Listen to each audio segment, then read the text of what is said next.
Dear students, जो next आपका chapter है chapter number 4 that is chemical bonding and molecular structure. इसमें सारी चीज़ें यूज होंगी जो अभी तक हमने पिछले 3 चैप्टर्स में लर्न की है।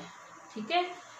केमिकल बॉन्डिंग का मतलब है कि जो भी मॉलिक्यूल बनेगा, हम बहुत ही सिंपल चीज की बात करेंगे, that is the hydrogen gas. आपको सबको पता है इसका फॉर्मूला होता है H2।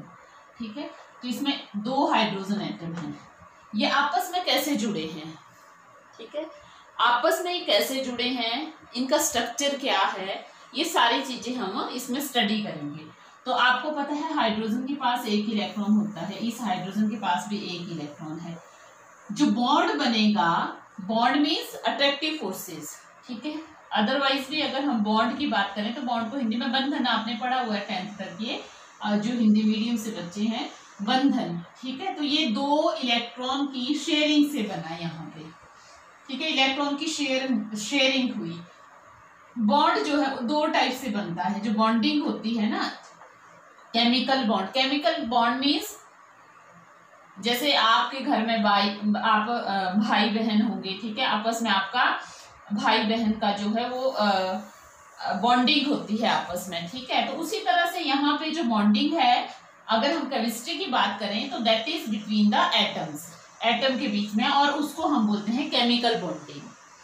तो जो केमिकल बॉन्डिंग है, इसके 2 तरीके हैं। या तो ये होगी इलेक्ट्रॉन को शेयर करने से, या फिर इलेक्ट्रॉन एक्सचेंज करने से।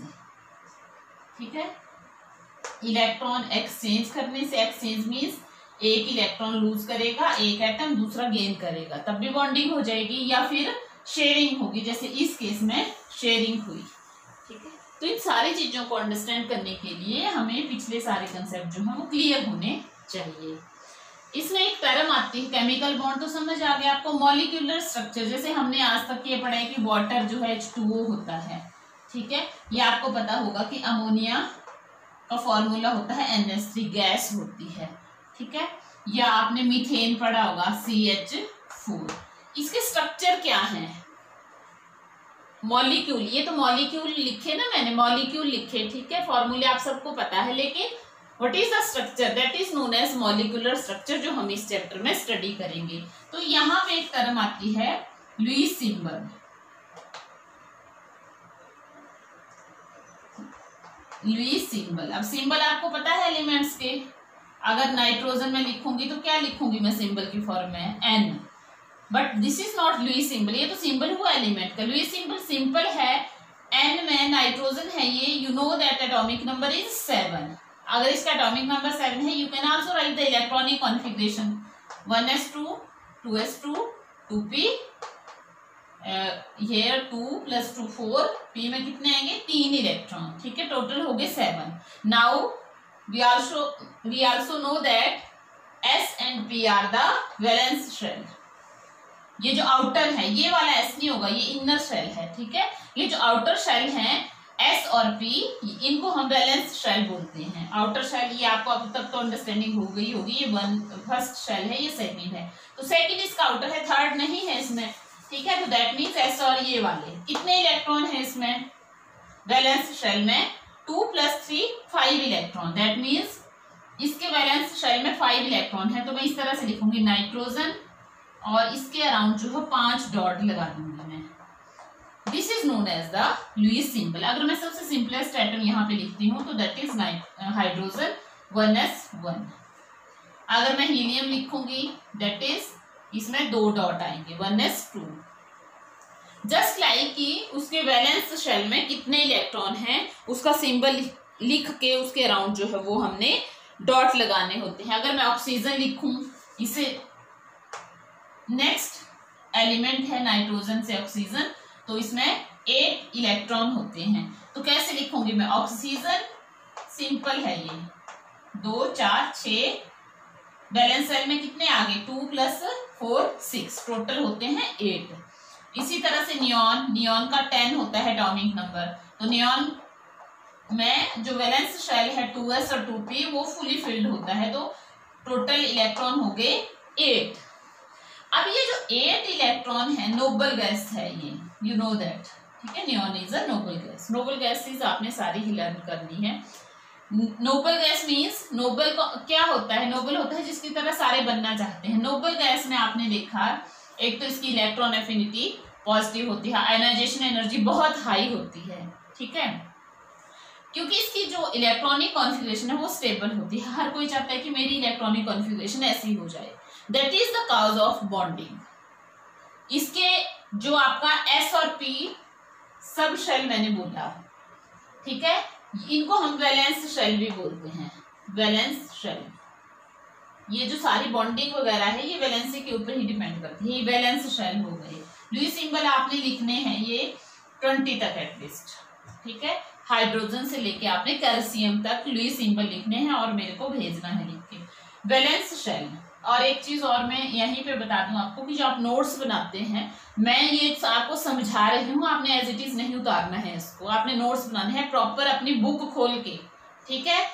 इस तरह से नहीं कि यही बना दी मैंने, डायगोनल रिलेशनशिप बताया तो ये उतार दी, ये तो मैंने समझाने के लिए बताया था आपको, ठीक है। तो इस तरह से नहीं करना है। अब आप +1 में है, बड़ी क्लास है, थोड़ा सा खुद को इम्प्रूव करना है। Valence shell S P, S में कितने आ सकते हैं? मैक्सिमम 2 और पी में मैक्सिमम इलेक्ट्रॉन आ सकते हैं 6, तो दैट मीन्स 8 इलेक्ट्रॉन आ सकते हैं वैलेंस शेल में। और जिसके पास 8 इलेक्ट्रॉन होते हैं वो स्टेबल होता है, just like the noble gas. और 8 इलेक्ट्रॉन आ सकते हैं इसलिए हम इसको ऑक्टेट बोलते हैं, 8 इलेक्ट्रॉन का ऑक्टेट। तो यहाँ पे हम ये बोलेंगे कि नियॉन का जो ऑक्टेट है वो कंप्लीट है, ठीक है।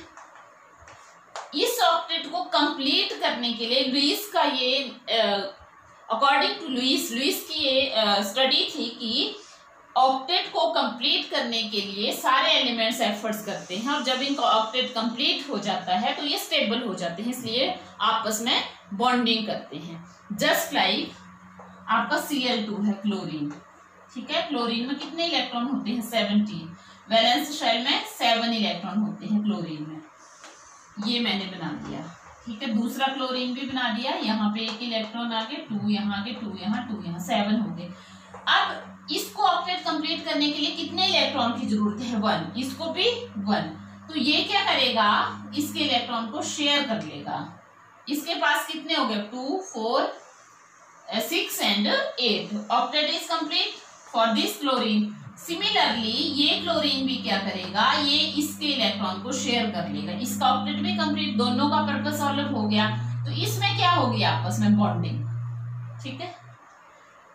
इसको हम बोलेंगे, ये जो शेयरिंग से बॉन्डिंग होती है, टाइप ऑफ बॉन्डिंग में अभी हम स्टडी करेंगे, लेकिन यहाँ पे कंसेप्ट आ गया और आप अच्छे से समझ पाओगे इसको, ठीक है। तो शेयरिंग हो रही है इलेक्ट्रॉन की, और शेयरिंग से जो बॉन्डिंग होती है that is known as the covalent bond. ये जो बॉन्ड बना ना इसमें, this is known as covalent bond.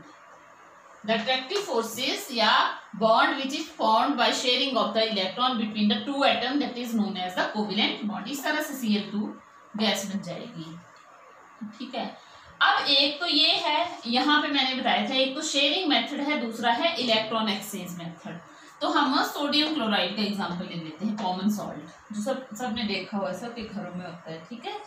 Sodium chloride, now you know that sodium का atomic number is 11 and chlorine का होता है 17। तो सोडियम के वैलेंस शेल में कितने इलेक्ट्रॉन होंगे? 1, और इसके पास 7। अब शेयरिंग अगर होगी तो इसका तो पर्पस हो जाएगा सॉल्व, इसका पर्पस सॉल्व नहीं होगा। अगर ये शेयर करेगा ना, सारे नहीं कर सकता ये इसको शेयर करेगा तो इसके पास 2 ही होंगे वैलेंस शेल में। होने कितने चाहिए? इसकी रिक्वायरमेंट है कि 8 हो जाएं। तो अब ये क्या करेगा? अगर मैं इसकी इलेक्ट्रॉनिक कॉन्फ़िगरेशन यहाँ पे लिखूंगी 1s2 2s2 2p6 3s1 sodium की, ठीक है। और इसकी क्या आएगी? 1s2 2s2 2p6 3s2 3p6 4s2 4p 1 minute 10 2 यहीं पे हो जाएगा 3p5, ठीक है। ये मैं आगे चली गई ब्रोमीन की तरफ को, 3p5, ठीक है। ये है आपका सोडियम, ये है आपका क्लोरीन। अब यहाँ पे क्या पॉसिबिलिटी है? बहुत अच्छी पॉसिबिलिटी है। अगर यहाँ से इलेक्ट्रॉन यहाँ चला जाएगा अगर सोडियम लूज कर देगा इलेक्ट्रॉन तो इसके पास कितने हो जाएंगे 6, ठीक है। और इसके पास इसका वैलेंस शेल क्या बन गया, ये तो चले गए निकल ही गया, तो ये बन गया, पहले तो ये था लेकिन अब क्या बन गया ये, अब इसके वैलेंस शेल में कितने, अब ये बन गया एक इलेक्ट्रॉन लूज करके इसके ऊपर एक पॉजिटिव चार्ज आ जाएगा, इट बिकम Na पॉजिटिव। अब ये जो Na पॉजिटिव बन गया ना, क्यों बना ये, क्योंकि इसने अपना ऑक्टेट कंप्लीट कर लिया, और इस केस में क्लोरीन ने गेन किया, इसका भी ऑक्टेट कंप्लीट हो गया, इसके पास चार्ज आ गया नेगेटिव। अब इनके बीच में क्या बन गई, एक बॉन्डिंग बन गई, इसका काम भी बन गया, इसका काम भी बन गया, तो that is known as the chemical bonding. और जब ट्रांसफर होती है इलेक्ट्रॉन की, यहाँ पे ट्रांसफर हुई, यहाँ से इलेक्ट्रॉन यहाँ को गया, ठीक है, this is such type of bonding is known as ionic bonding. ये जो सेकेंड जो मैंने एग्जांपल लिया सोडियम क्लोराइड का, that is known as the ionic bonding, या तो इसको हम आयनिक बॉन्डिंग बोलते हैं और इसका दूसरा नाम है इलेक्ट्रोवेलेंट बॉन्ड। ये दोनों नाम से पूछी जाती है, दोनों नाम से। अब मैंने यहाँ डेफिनेशन नहीं लिखी, समझा मैंने सारा दिया, डेफिनेशन आपने नोट्स में लिखनी है टेक्स्ट से, ठीक है। उसके बाद आपने अंडरस्टैंड आपने कर लिया कि क्या होता है, ठीक है। बाकी भी एग्जाम्पल दिए हैं, वो एग्जाम्पल भी आपने खुद करने हैं। नेक्स्ट क्या है, इसमें बाद में जो लुईस ने ये बोला था कि ऑक्टेट को कंप्लीट करते हैं, लेकिन बाद में इसका ऑब्जेक्शन भी हुआ था, क्योंकि बहुत सारी ऐसे एटम हैं या ऐसे मॉलिक्यूल हैं जिसमें ऑक्टेट कंप्लीट नहीं होता, लेकिन फिर भी वो स्टेबल हैं। जैसे मैंने हाइड्रोजन का ही एग्जांपल लिया था H2, तो इसमें एक इसका है इलेक्ट्रॉन, एक इसका है, ये भी शेयर कर रहा है, ये इसके इलेक्ट्रॉन को शेयर कर रहा है, तो इसका ऑक्टेट तो कंप्लीट नहीं हुआ, यहाँ पे 2 इलेक्ट्रॉन आएंगे इसमें, ठीक है। तो कुछ इसकी लिमिटेशन थी, जिस तरह से हमने थॉमसन का मॉडल आया था एटम का, उसकी लिमिटेशन पड़ी, उसके बाद बोहर मॉडल आया, फिर मॉडर्न एटॉमिक मॉडल आया, तो स्टेप बाय स्टेप जो है वो स्टडी होती रहती है, ठीक है। तो this is about the ionic bond. अब यहाँ पे जो आयनिक बॉन्ड है, आयनिक बॉन्ड को फेवर कौन कौन से फैक्टर करते हैं, मतलब क्या क्या होना चाहिए आयनिक बॉन्ड में। अभी एग्जांपल है, यहाँ पे मैं एग्जांपल ले रही हूँ कैल्शियम फ्लोराइड का। फॉर्मूला फॉर्मेशन बताया था ना आपको, फॉर्मूला फॉर्मेशन आपने पढ़ लिया है। सोडियम क्लोराइड का तो केस मैंने कर लिया, अब आपने मैग्नीशियम क्लोराइड का करना है। इसका फॉर्मूला होता है MgCl2। अब इसको 2 एटम की जरूरत, ये 2 एटम के साथ ही क्यों कंबाइन हुआ, एक के साथ क्यों नहीं हो गया। मैग्नीशियम की अगर आप इलेक्ट्रॉनिक कॉन्फ़िगरेशन देखेंगे तो 4s2 होती है लास्ट में, बीच का भी मैं ले लूँ अगर 3s2 3p6 4s2, इसके लिए बैलेंस शेल अभी ये है, ठीक है। और अगर मैं क्लोराइड की देखूं, उसकी भी मैं लास्ट वाली ही लूंगी, इसमें आ जाएगा आपका नियॉन और उसके बाद 3s2 3p5, ठीक है। नहीं, यहाँ पे 3s2 आएगा। मैग्नीशियम का एटॉमिक नंबर 12 है, इसका 17 है, तो यहाँ भी मैं नियॉन ले लेती हूँ, तो दैट इज 10 आ गए ना इसके, और 3s2 2 इसमें आ गए, ये 12 हो गए, इसमें 10 इसमें आ गए और 7 इसमें आ गए। अब क्या है, ये जो आपका मैग्नीशियम है, इसमें इसकी तरह इलेक्ट्रॉनिक कॉन्फ़िगरेशन चाहिए, और अगर ये इलेक्ट्रॉन गेन करेगा, एक इलेक्ट्रॉन गेन करेगा, तो इसकी electronic configuration next noble gas आप देख रहे हैं आर्गन की तरह बन जाएगी। 18 इलेक्ट्रॉन होते हैं जिसके पास। टिप्स में होना चाहिए आपको एटॉमिक नंबर और इलेक्ट्रॉनिक कॉन्फ़िगरेशन, ठीक है, तब ये समझ आएगा। उसके बाद ये आ गया 3s2, ठीक है। अब इसको कितने इलेक्ट्रॉन लूज करने हैं, 2 इलेक्ट्रॉन लूज करेगा तब इसका काम बनेगा, और इसको कितने गेन करने हैं, इसको तो सिर्फ 1 इलेक्ट्रॉन चाहिए गेन करने के लिए। लेकिन यहाँ पे क्या किया इसने, 2 क्लोरीन एटम जो है वो इन्वॉल्व हो गए बॉन्डिंग में, ताकि 2 क्लोरीन एटम एक गेन कर लेगा और दूसरा इलेक्ट्रॉन गेन कर लेगा। अब क्या हुआ, इसका काम भी बन गया, 1 इलेक्ट्रॉन यहाँ आ गया, 1 इलेक्ट्रॉन यहाँ आ गया, and it's octet will be complete. ये Cl2 बन गए। इस तरह से बनते हैं फॉर्मूले। You can also take the example of aluminium trichloride, ठीक है, ये एग्जांपल भी आप डिस्कस कर सकते हैं। ये करना है आपने, कैल्शियम डाइफ्लोराइड, ये सारे एग्जांपल आपने करने हैं और मेरे को भेजना है। Thank you.